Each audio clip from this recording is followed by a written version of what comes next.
අසසිතෙහි පිළියම වගේ හැදෙන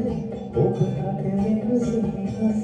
අතුලකි ජීවිතේ වගේ අතුලකි ජීවිතේ වගේ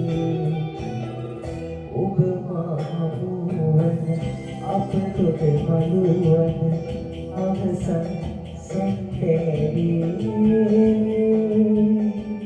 මාගේ මතකය යන මත දෙමුන මාගේ මතකය යන මත දෙමුන ආදෙවි මගේ ආදෙවි